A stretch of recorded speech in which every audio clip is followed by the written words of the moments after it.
Hey everyone, today's video is a bit different from my usual content of teaching calligraphy. I've been asked a few times how I practice speaking as a content creator, so I thought, why not make a YouTube video about some of my routines and methods of how I practice speaking English as a YouTuber. I should mention that, as you might have already noticed, English is not my first language. Many of you probably noticed it from my accent.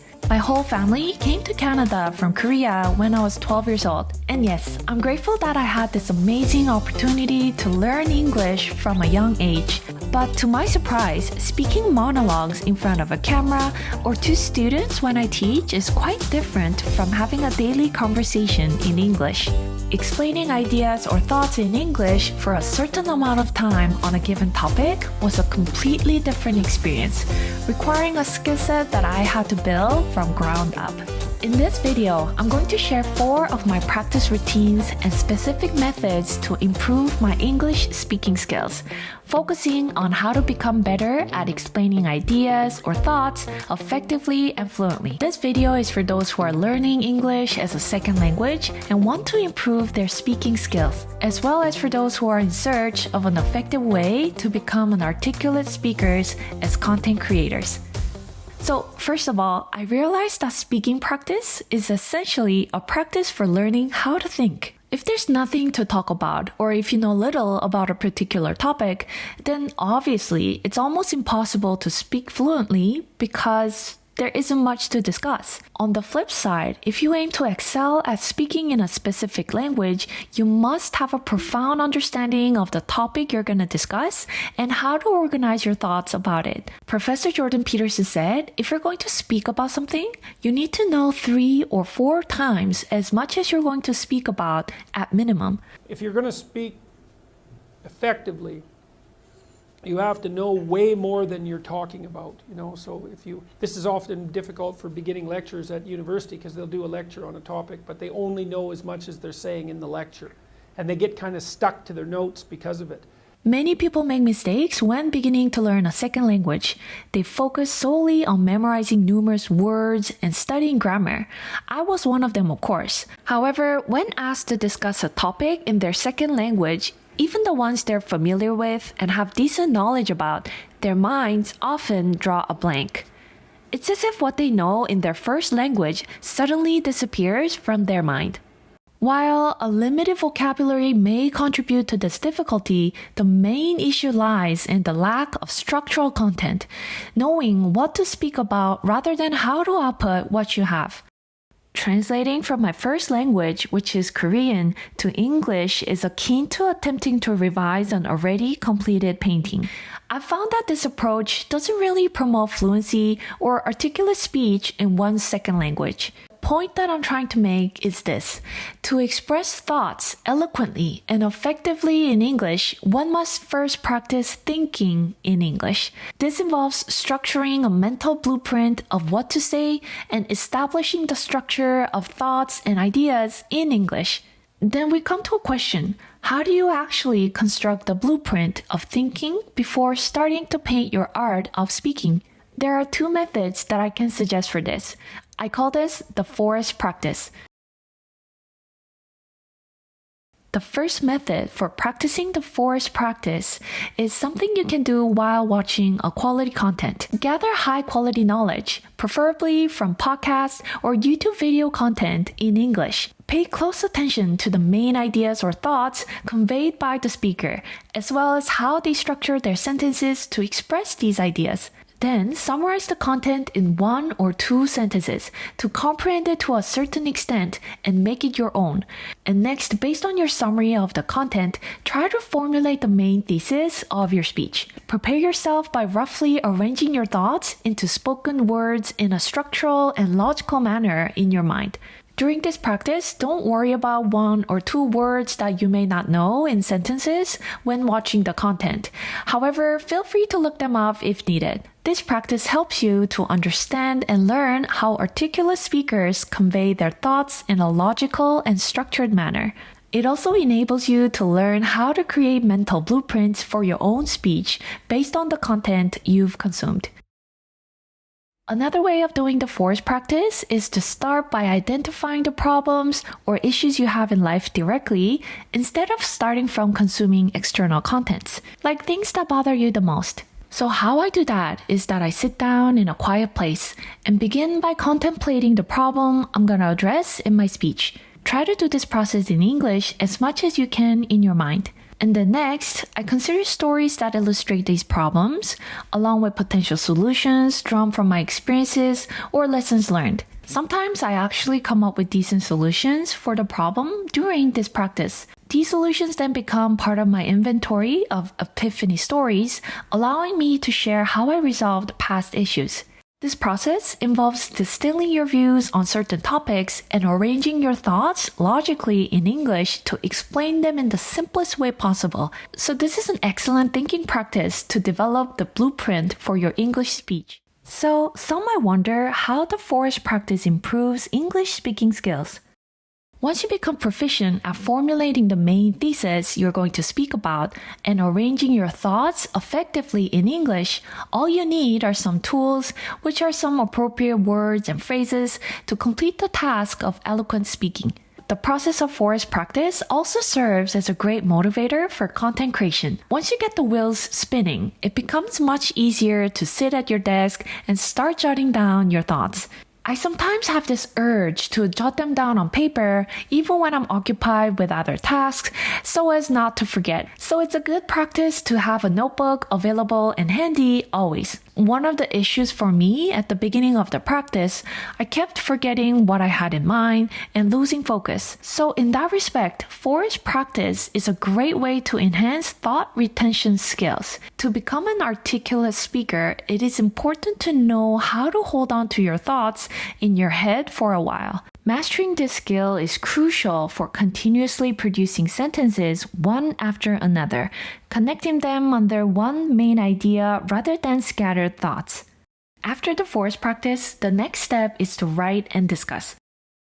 One of the most effective ways to organize your thought is by writing or discussing the topic with someone, preferably with someone that you feel comfortable with. Writing is hands down the best way to organize and refine your thoughts. So let me share my usual process.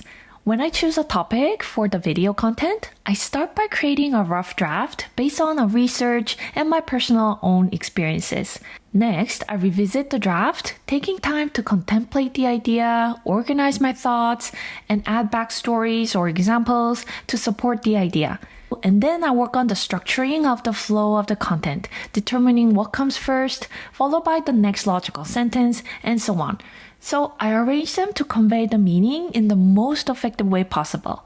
Afterwards, I often ask my husband to proofread the draft, and we discuss the ideas together when he has the time. This process helps me to enhance my understanding of the topic and connect the dots to explain the idea more effectively. Writing is a necessary prerequisite for practicing speaking because it allows you to practice how to think and organize your thoughts effectively. One of the ways I practice writing is by composing my weekly newsletter for my subscribers. With nearly 1,000 newsletter subscribers, the pressure to consistently produce content challenges me to push my limits when it comes to writing regularly. Just like writing, engaging in a dialogue with someone on a given topic is also a beneficial method, but it can be challenging to find someone who is consistently available. Additionally, engaging in a dialogue often involves time constraints as you communicate back and forth with someone unless you're very comfortable around them. That leads to the third method that I practice speaking, which is self-talk.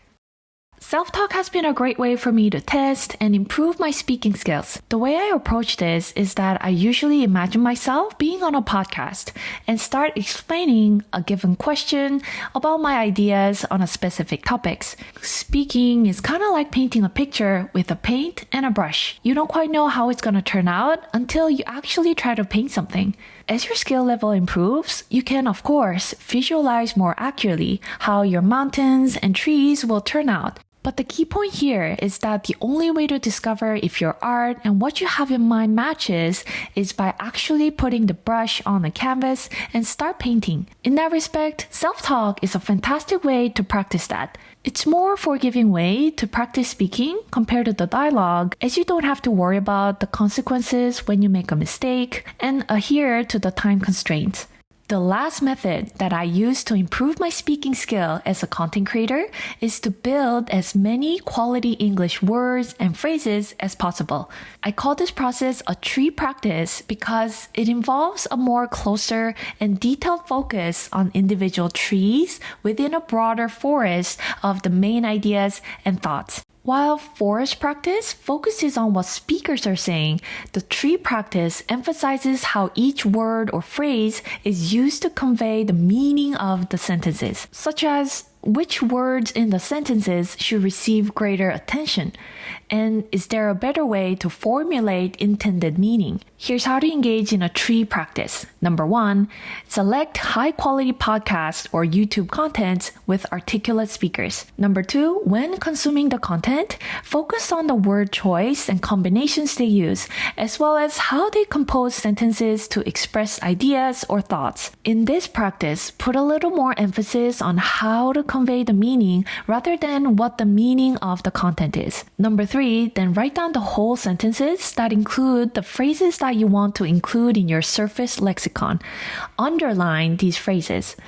And remember, you need to do the whole sentence rather than only the phrases. Number 4, revisit the notebook where you jotted down these phrases at least twice a day. Speak them aloud, at least in a whisper. Don't just read them silently. It's important to hear yourself saying the phrases to fully engage with the sound and the rhythm.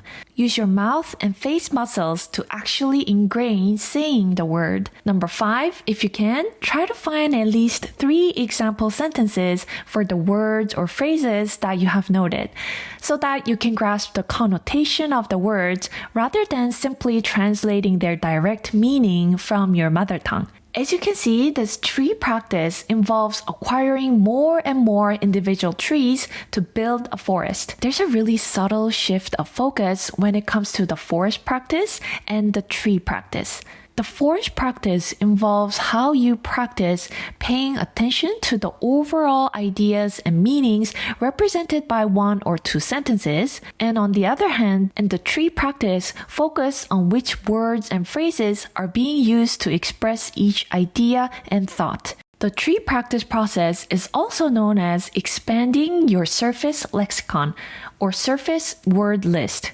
It is said that people typically have a Surface lexicon consisting about 500 to 1500 words, which are the words that you frequently hear and hear so often that these words naturally come to mind when composing a sentence.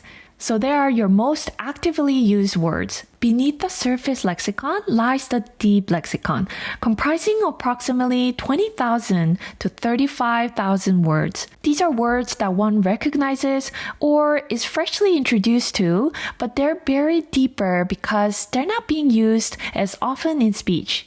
One tip for the tree practice is to avoid attempting both the forest and the tree practice at the same time while you're watching the YouTube video or listening to the podcast. Try to focus on one method at a time. Therefore, it's a good idea to revisit the same content repeatedly rather than consuming new content every time. I know I still have a long way to go to become an articulate speaker as a content creator. However, with the methods and practice routines that I've shared in this video, I've seen dramatic progress. Lastly, I want to offer some encouragement to those who feel frustrated by the slow pace of improvement in your English skills. Don't believe the false belief that becoming an articulate English speaker is impossible just because English is your second language, or you believe language is not your strong suit.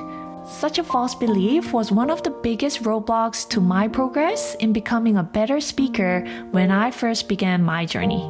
I came to believe that learning to speak in English is another skill you can learn and improve over time. Of course, mastering the ability to think in English takes time, as one might expect.